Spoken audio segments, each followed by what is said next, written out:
unicorns.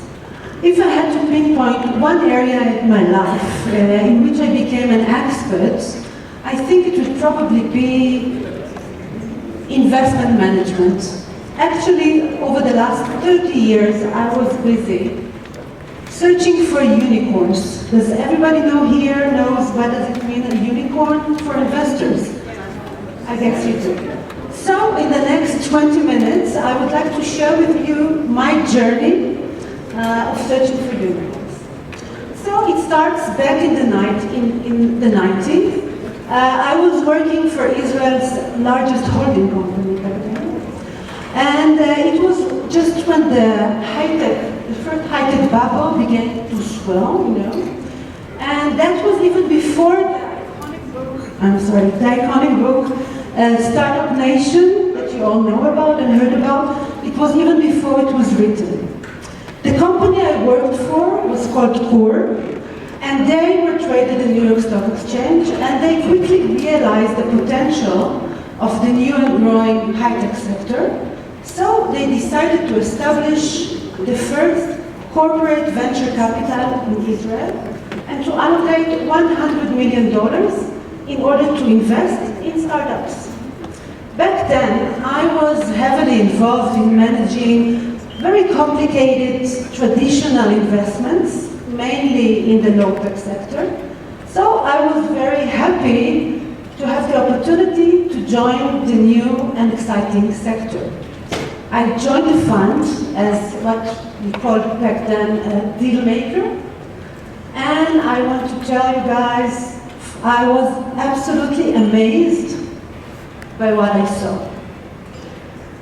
Day in, day out, I was meeting these very, very, very young entrepreneurs with very big dreams who came and entered the room sometimes with a very mediocre presentation, didn't have any business experience, didn't have any business model, and many times left the room with $1 million check. For me, that was an amazing phenomenon. I wasn't used to that. For example, a guy entered the room and he was asking us to invest $1 million in his company, and he wanted his money in order to buy a name for his company, Camelot, $1 million for a name. Needless to say that this company was closed 12 months later. Or another very nice young man who entered the room and tried to convince us that toilets for cats is going to be a bigger business than Apple. And he wanted us to invest millions of dollars in debts. But the entrepreneurs were not the only one who shocked me. I must say that I was also puzzled by the venture capital investors that I met. I saw very experienced and smart investors willing to invest money in big dreams, in companies that didn't have any income, any business model, as long as the dream that they saw was big and the cash flow was even bigger. I don't know if you're aware of the fact, but back in 2000, a cash flow was a way to measure the success of a company. So that was really an amazing journey. And then came 2002. I don't know if all of you remember, but 2002 was the year in which the first high-tech bubble burst. You see the point over there in the bottom. And everything collapsed. For me personally, it created an opportunity. There were many changes in the company that I worked for, and I was asked to become the CEO of this fund. And that was a whole new ballgame, really. The same entrepreneurs, very young people, that came and sold us these amazing dreams and were earning $20,000, $30,000, and I'm talking about 20 years ago, per month, at the age of 24, 23, disappeared the minute we asked them to cut down their salary or to dilute their holdings in the company. As shareholders, we were left confused, and we had to deal with firing employees, we had to deal with selling equipment, we had to deal with figuring out what to do with technology that actually had no value at all sometimes. I was managing this, I was doing it for a couple of years, until 2008. I was working very hard, I was flying high. I managed to return the investment, not more than that to the investors. But then I was 42, my kids were older, I became tired, and I was lucky, I had the opportunity to take some time off. And I decided, to spend some time to figure out what is the next thing I want to do.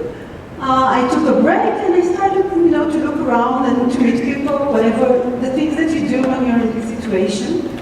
And then this second Israel, that you see here, some of the data, Israel that suffers from a high poverty rate.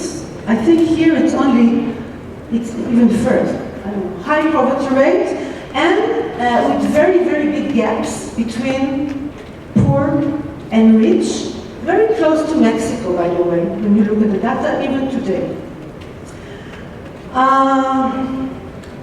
I started to think about this situation, a unique situation of a country within a country.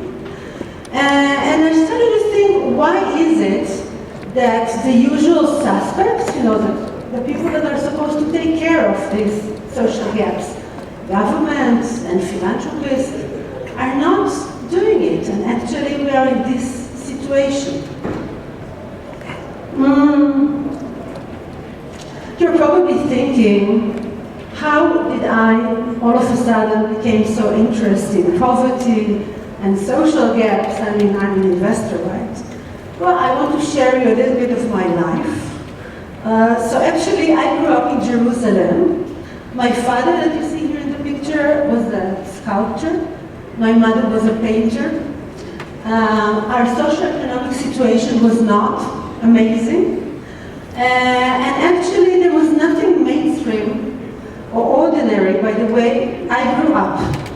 And I think that as an outsider, it makes it easier for you to identify with other outsiders. So I think that for me, it was always clear, deep inside my bones, that social disparity is not something that belongs to others, but it's the responsibility of all of us. So I had a new mission. I wanted to figure out and to understand why all of this innovation and money that I see in the high-tech sector is not being used in order to solve our social problems in Israel. And I started to investigate this issue and to learn about it, as I usually do. And then it became even clearer to me. I managed to understand the question even better as an investor. I realized that actually there is a problem when you're looking into investing into companies or ventures or ideas that want to solve social problems. And the problem for investor is simply, and I'm really simplifying it, that the risk-reward equation is simply not balancing. You can find money to anything as long as the risk and the reward attached to it are balancing. When it's not balancing, investors are not investing. So I said to myself, okay, now I need to find a way, a formula, in order to solve this equation and to balance it, in order to bring this money to solve the social gaps. And actually, I started to search for a new kind of unicorns, green unicorns or different unicorns, and I called them social impact unicorns. I wanted to see if I can find a social impact unicorn as an investor and to incentivize myself and other investors to invest in that. So, ideas are just ideas and you can do nothing with them, and you need to team up with people and actually to do something about it, not just to think about it. So I teamed up with a group of people, it's called IVN Ventures. It's a group of people, veterans from the high-tech, that made their money in the high-tech. And they also realized the social disparity in Israel society and thought that their business experience could help them and could help solve the problem. So I felt, bingo. I found the right partners to do this thing that we wanted to do. And what we decided to do first, we wanted to prove a point. We wanted to prove a point about how risky it is to invest in social businesses, in businesses that are solving social problems. So we established a small fund. The money came from philanthropists at the beginning. And we wanted to prove three things in this fund. Number one, we wanted to prove that it's not that risky. And therefore, we decided to lend money to the ventures and to see that they are able to return the fund to us. Number two, we wanted to prove that the social ventures, with that time, can become self-sustained, that they will not need philanthropy over and over again, that they can deal with their own issues. And number three, we wanted to make sure that these are indeed social businesses, so we wanted them to measure their impact, their social impact. To our investors, the philanthropists, we promised something that was very attractive to them. We said, you're not getting your money back because you donated it, right? But the fund that we are establishing, we call it Tandem, is going to be an evergreen fund, okay? The money is going to be reinvested again and again and again. And for each dollar that you invest in this fund, we promise you that in 10 years it will create impact of at least $2.50 because the money will come back, we will invest it again, and so forth. So it was easy to raise the money. And then I started my second journey, this time meeting the entrepreneurs, the social entrepreneurs.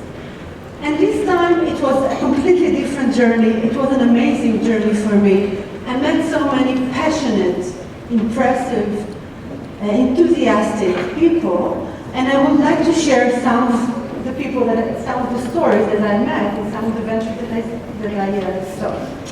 So, for example, I met this young lady over there, Neta, and Neta was a criminal prosecutor, imagine, and she traveled the world, and she realized that there is a very strong connection between economic development and tourism. That if you create tourism in a poor place, it develops from an economic point of view. So she decided to team up with a local and to open the first guest house in the poorest Arab village in Israel.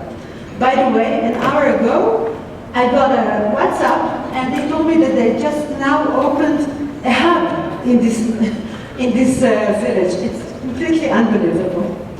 Or I met Rabbi David Liebe over there, and he saw a problem. In Israel there are yeshiva students, and sometimes they want and they need to work, but in Israel it's not so, it's not prestigious for them to work, and they don't want to drop off the yeshiva. So he said, what if I will open inside the yeshiva a workshop that they will learn how to be computer scientists, and additionally they will work as computer programmers, etc. And that's exactly what he did. And now there are 3 branches of Ravtech, the company, opened in Israel. Another person that I met was Nachman over there. Nachman dedicated his life to assist people with disabilities to find accessories to help them to cope with everyday activity. He quickly realized that there are many needs that are not met by current solutions of companies. So he created a group of volunteers, you see them over there, and those volunteers were designers and engineers, and they built ad hoc solutions for the people with disabilities. But Nachman told me, there is a big problem because I have all of these solutions that were built and are used by one or two people, or two persons, but if I want to create a product and to sell it into the market, I don't have the funds. I cannot find the funds to do it because the philanthropists are not investing in R&D and in business development and in marketing, and the investors are not willing to invest because this is too risky for them. The market is too small. So I'm left with all of these solutions in the cupboard and actually nobody is using it. That was shame. And he was right. I mean, from investor point of view, it was very risky to invest in it.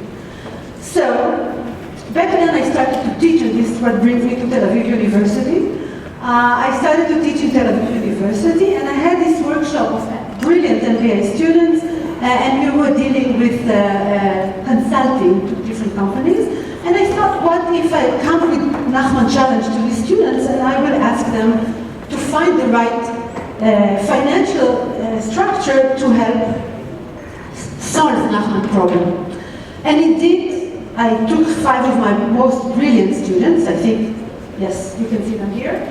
And we sat together, and after a year of working, an additional year of convincing, we managed to convince the Israel Innovation Authority and Social Security to allocate specific funds and to be invested in companies that develop solutions and services to people with disabilities that represent less than 5% of the market. By doing so, actually, what they did is they reduced dramatically the risk, because now the investment, the seed investment risk and the small market risk is being reduced by the government, who is putting like the seed money. And after they did that, actually what happened is that many, dozens of the products that were dusted in Nachman's room are now presented to the market. And actually, a couple of months ago, even, I don't know if you have it here, but the Sharks, the TV show of the investors, so the Sharks also invested in one of Nachman's products. So that's amazing, and that shows how, if you build the right business model, you can finance these solutions, even if the market is small. So, for us in IVN, actually, by the way, we invested also in Nachman after doing that, and we were very happy. The Tandem Fund that I told you about, so we made 15 investments, out of which 14 still exist. And I think we proved everything that we wanted to prove. I mean, all of them returned the money. By the way, also the one that was closed returned the money. All of them don't need philanthropy anymore. All of them create very measurable impact. And one more thing that I realized, that although most of the entrepreneurs that we invested in this fund suffered from financial setbacks during the years that we were working with them, actually none of them disappeared. All the entrepreneurs stayed and coped with the situation. And actually there are researchers that are showing that social businesses are more resilient than regular businesses when the times are hard. So I think that this is another criteria for investors. So for us in IVN, it was a success, and we decided to move to the next step. And there's a last story that I want to share with you that has to do with our last part. So this story is the story of Dr. Gil Rich that you see over here. Gil is a psychologist, and he decided to dedicate his life to understand why is it that people with disabilities, even intelligent, educated people, are not working. And he examined the situation, and he realized that where they are working is usually in family businesses. And he figured out that there is something about the way family businesses are run that allow them to work and to be, to prosper. And he decided to open a company for profit that will demonstrate his model, the model that he built.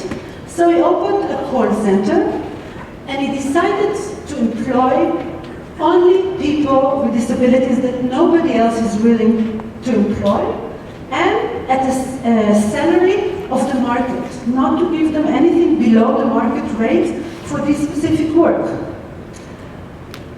I met Gil, and again, the same problem with Gil that we saw in Nachman. Nobody was willing to invest in his company. The philanthropists are not investing in companies for profit. The investors didn't want to invest because it was early stage and they didn't know what the risk attached with it, and also were afraid that if you will fire people or things like that, they don't want to attach themselves to something like that. And the government was also a little bit suspicious about the intentions. So again, I went to my students and we started to think, you know, what we can do in order to help Gil. And in one of our classes, I told the students the story of how venture capital in Israel was created and actually allowed the high-tech sector to grow. I don't know if you know the story, I will be very brief. But back in the 80s, actually, the Israeli high-tech suffered from the same situation. There was no money, the risk was not clear, venture capitals were not willing to invest in this sector. So the government of Israel was thinking out of the box and did very smart thing. And they decided to create what they called the initiative Yosma, it's called in Hebrew, funds. They allocated $100 million to be invested in 10 new funds. And what they asked from the managers of the fund is that on each $10 million that the government is putting, they will find additional $10 million from investors. The deal that they offered the investors was interesting. They said, if the fund is successful, so you, the investors, get first your money back, plus interest, and only then the government takes their funds. But if the fund is not successful, God forbid, so then the government will write off their investment, and only then the investors will need to write off their money. So it means that they reduce the risk for the investors by 50%. And under these terms, it was very easy to find money, and the funds were very successful, and the rest is history. You know, Israel became a startup nation and everything that you know. So my students asked, why cannot we create a social yozma? You know, the same thing to social businesses. Good idea. So I went to the government with that idea, and actually it took me a couple of years, but at the end, the government loved the idea so much that they thought it's their own idea, actually, and that's the best thing that you can do. You sell something and somebody thinks that he made it, or he thought of it. And indeed, the government established 2 Yosma funds. They allocated 50 million shekels for that. Half of the money came from the government, quarter from philanthropists, but quarter came from regular investors. And again, it proved that if you build the right fund, and it was very easy to raise this money. I mean, we really raised it in days. So it was again very clear to me that if you create the right financial structure, if you manage to balance this risk-reward equation, so money will come. So today, the tandem fund, IVN went to the tender and we won it, and we invested in Gil.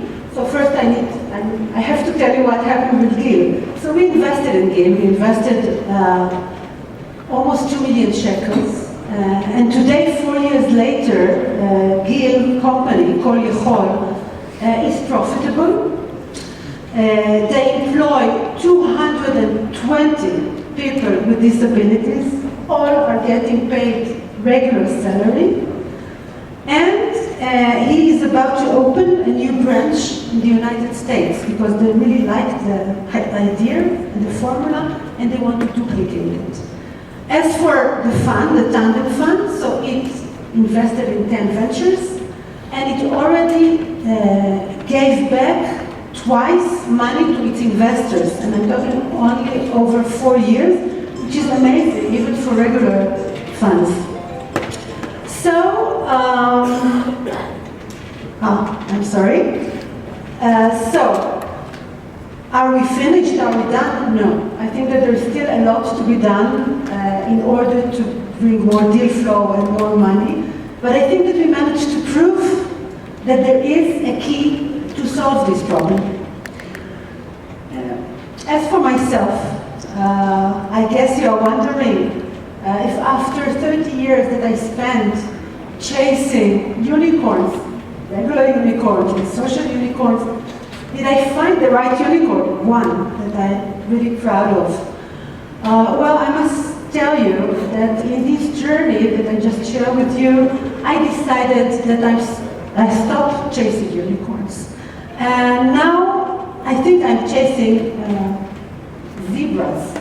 And the reason that I'm chasing zebras is because, first of all, they're not that rare.